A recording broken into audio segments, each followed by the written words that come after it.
Very great afternoon dear students, how are you? छुट्टियां मस्त बीत गई आपकी, बहुत अच्छी बात है। Dear students, today we are going to discuss our chapter motion. So in this chapter firstly we are going to discuss very basic terms. So let's start. बेटा मोशन की हम जनरल बात करते हैं, मोशन होता क्या है? मोशन आपने कई बार सुना है, बॉडी मोशन में है, मोशन में है। तो मोशन होता क्या है? जब भी कोई ऑब्जेक्ट जो है वो मूविंग पोजीशन में है, जब भी वो अपनी पोजीशन को चेंज करता है, तब हम फिजिक्स टर्म में कहते हैं कि बॉडी किसमें है? मोशन में है। Whenever an object changes its position with respect to surrounding, whenever an object changes its position with respect to surrounding, object is said to be in motion। जब भी कोई ऑब्जेक्ट अपनी पोजीशन को change कर रहा है तो वो किसमें है? मोशन में है। देखो मैं जैसे यहाँ पे मूवमेंट शो कर रहा हूँ तो आई मीन मोशन, मैं किसमें हूँ? मोशन में। कि जब भी कोई ऑब्जेक्ट जो है अपनी पोजीशन को चेंज करता है, वो ऑब्जेक्ट किसमें होता है? मोशन में। ठीक है बेटा, लेकिन मोशन से पहले हम स्टडी करेंगे रेस्ट किसको बोलते हैं। Whenever an object does not change its position with respect to surrounding, whenever an object does not change its position with respect to surrounding, object is said to be in rest। So friends, let's start one by one। Firstly, rest। Rest का बेटा मैंने आपको कहा दिया, an object is said to be in rest if it does not change its position with respect to surrounding। फिर से repeat करेंगे, an object is said to be in rest if it does not change its position with respect to surrounding। तो rest बेटा, an object is said to be in rest if it does not change its position with respect to its surroundings। Example ले लेंगे, जैसे buildings हैं, आपको पता stable हैं, अपनी पोजीशन को चेंज नहीं करती हैं। ट्रीज हैं, book lying on the table and the person sitting on the chair. These all are the example of the rest। कौन कौन से एग्जाम्पल हो गए? Buildings, trees, book lying on the table and person sitting on chair. Clear है बेटे? Next we have discuss motion. An object is said to be in motion if it changes its position with respect to surrounding। जब भी कोई object है surrounding के with respect में अपनी position को चेंज करता है, हम क्या कहते हैं? ये किसमें है? मोशन में है।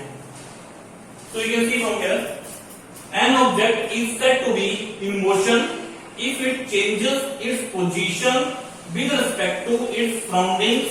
Example है आपके पास, moving bus, a bird flying in air, a man walking on road, ship sailing in the water are example of motion। कौन कौन से एग्जाम्पल है बेटा आपके पास जो आप डेली लाइफ में देखते हैं? मूविंग बस, बस चलती हुई आप देखते हैं। फिर आजकल तो लॉकडाउन है, बहुत कम चल रही है। A person flying in air, sorry, a bird flying in air, a bird flying in air, a man walking on road, ship sailing in water। Example हमने स्टडी कर लिए, moving bus, bird flying in air, a man walking on road, ship sailing in water are example of motion visible to eyes. ये motion ऐसे हैं जो हमने study किए, birds flying in air, bus moving on the road, ship sailing in water. तो ये ऐसे example है बेटा जो विजिबल हैं, जिनको हम देख सकते हैं। लेकिन कुछ मोशन ऐसे भी हैं जो इनविजिबल हैं, जो आप देख नहीं सकते। ठीक है कि नहीं? तो मैंने देखो लिखा हुआ है, moving bus, bird flying in air, a man walking on road, ship sailing in water are example of motion visible to eyes। ये ऐसे एग्जाम्पल हैं जिनको आप अपनी आंखों से देख सकते हैं। Motion of gas molecule above 0 degree Celsius is an example of motion invisible to eyes।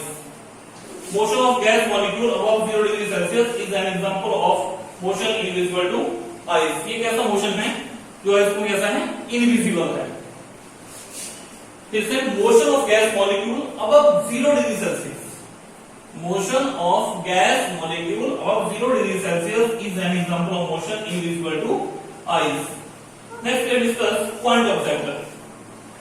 N object is said to be point object. कौन सा? An object is said to be point object if distance traveled by the object is very large as compared to the size of the object. कौन सा object होता है? Point object. An object is said to be point object if distance travelled by the object is very large as compare to the size of the object. अब जब देखो, जैसे आप motorcycle पे यहां से लेके आप पानीपत चले जाते हैं, तो मोस्ट प्रोबेबली यहां से पानीपत का जो डिस्टेंस है या जो आपका स्टॉपेज है, जैसे सपोज करो आप पानीपत से दिल्ली जा रहे हैं, आप कार में चले गए, तो पानीपत से दिल्ली अगर कार में को जाना है, अप्रोक्सीमेट आई थिंक पानीपत से दिल्ली का जो डिस्टेंस है वो 92 किलोमीटर है. एग्जैक्ट मेरे को बताने के लिए मोस्ट प्रोबेबली मैं बात कर रहा हूँ, 92 किलोमीटर है. तो मैंने अभी बेटा डिफाइन किया है कि point object is that object in which distance travelled by the object is very large as compare to the size of the object. अब पानीपत से दिल्ली का डिस्टेंस है बेटा 92 किलोमीटर, लेकिन उस 92 किलोमीटर के आगे जो आपके पास कार है उसका साइज क्या है? बहुत स्मॉल है. Then car is considered to be the point object. आप मतरोड़ा से पानीपत के लिए जा रहे हैं, then it is considered to be. Bike आपके पास क्या है? अगर आप मतरोड़ा से पानीपत के लिए स्कूटर पे जा रहे हैं या बाइक पे जा रहे हैं, then it is considered to be the point object. So an object is said to be point object if distance traveled by the object is very large as compared to size of the object. एक train जो है जम्मू से कन्याकुमारी के लिए चलती है, एक train जो है जम्मू से कन्याकुमारी के लिए चलती है, then the distance traveled by the train is very large as compared to the size of the train and the train is considered to be the point object. Clear है बेटे? तो यहां से an object is said to be a point object if its dimensions are negligible as compared to distance traveled by it in a given time. For example, Earth can be regarded as a point object for studying its motion around the Earth can be regarded as a point object for studying its motion around the sun. क्योंकि अब जो है किस round में move करती है? अब जो है सन के राउंड में मूव करती है, around sun. B, the train going from Delhi to Chennai, the train is considered as a point object. तो earth can be regarded as a point object for studying its motion around sun, क्योंकि धरती किस round में move करती है? सन के round में. The train going from Delhi to Chennai, the train is considered as a point object. So friends, इस lecture में बेटा हमने क्या स्टडी किया? हमने स्टडी किया rest. An object is said to be in rest if it does not change its position with respect to surroundings. Example बेटा हमने स्टडी किए, बिल्डिंग्स का एग्जांपल हमने लिया, ट्रीज का एग्जांपल हमने लिया, book lying on the table, person sitting on the chair. These are the example of the rest. Next we have discussed motion. An object is said to be in motion if it changes its position with respect to surrounding. पहले हमने वो example लिए, दो example were visible to eyes, जिसे हम अपने आंखों से देख सकते हैं. कौन कौन से हैं? मूविंग बस, a bird flying in air, a man walking on road, ship sailing in water are example of motion visible to eyes. Motion of gas molecule above 0 degree Celsius is an example of motion invisible to eyes. Point object. Point object मैंने आपको बता दिया. An object is said to be point object if distance traveled by the object is very large as compared to the size of the object. So यहाँ से an object is said to be a point object if dimensions are negligible as compared to distance traveled by it in a given time. Example है इसके, Earth can be regarded as a point object for studying its motion around sun. The train going from Delhi to Chennai, the train is considered as a point object. Clear है बेटे?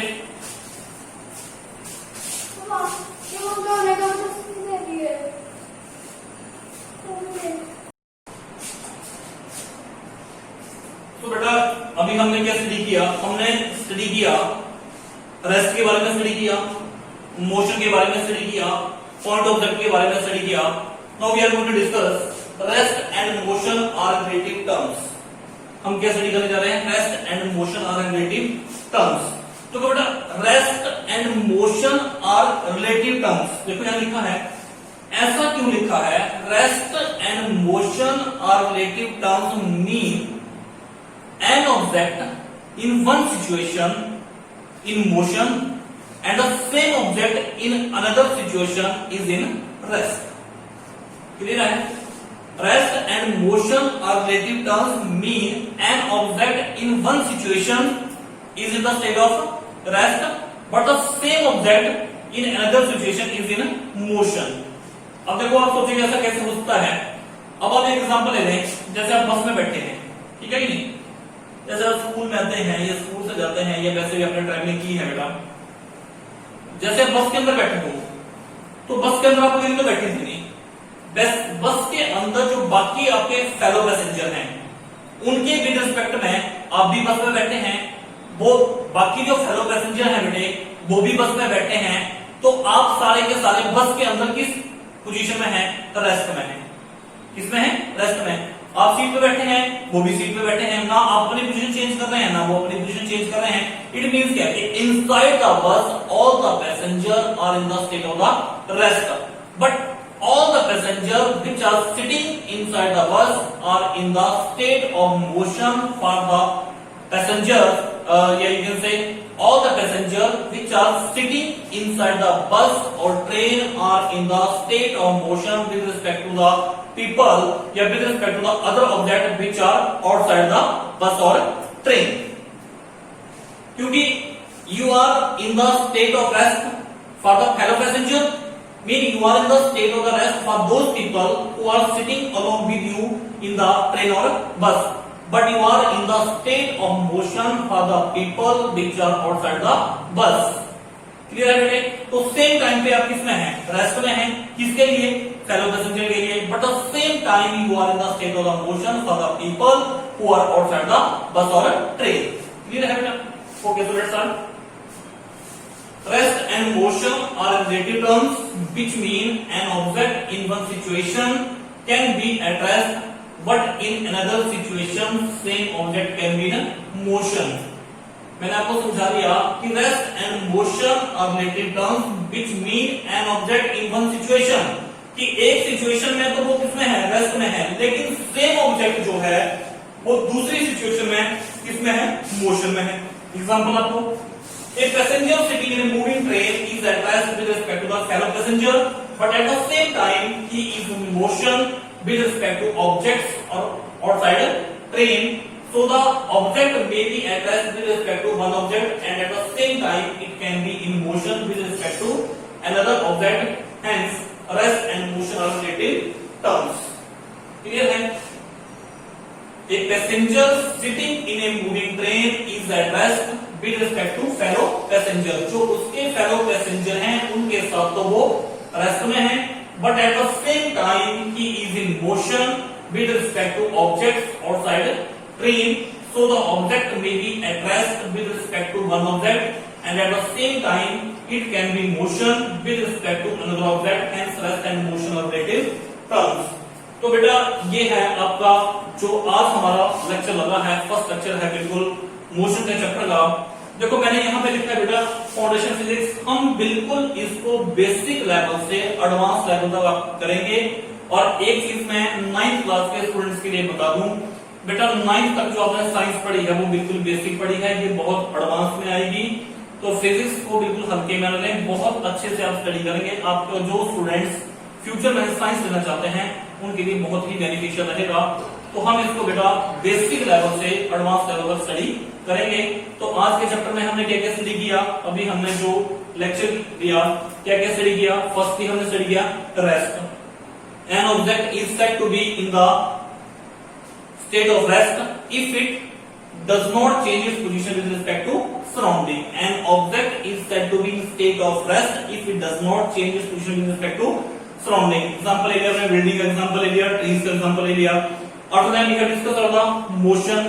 An object is said to be in motion if it change its position with respect to surroundings.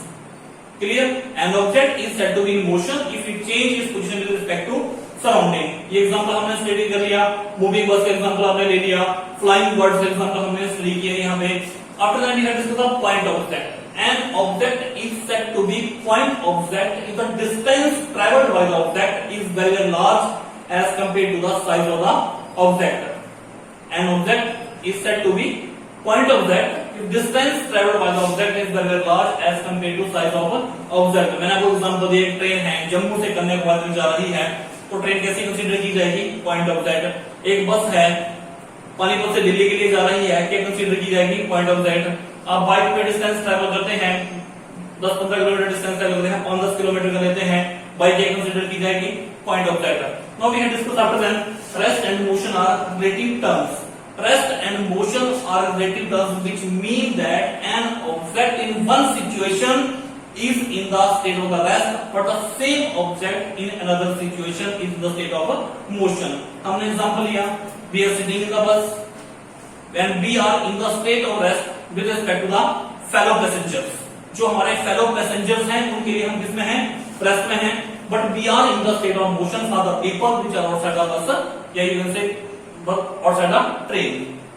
बस में बैठे हैं outside the bus, train में बैठे हैं outside the train। तो rest and motion are relative terms because in that situation one object is in the state of rest in one situation and for the next object in the state of motion same object in the state of motion at the same time. Clear है?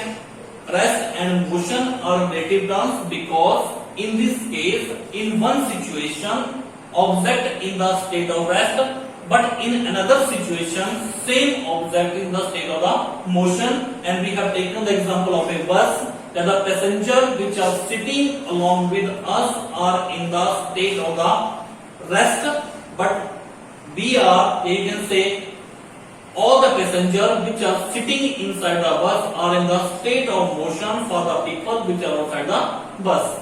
So friends I hope बेटा ये आपको question यहाँ से समझ आ गए होंगे। So next lecture में हम स्टडी करेंगे टाइप्स ऑफ मोशन। तो आज के लिए इतना है।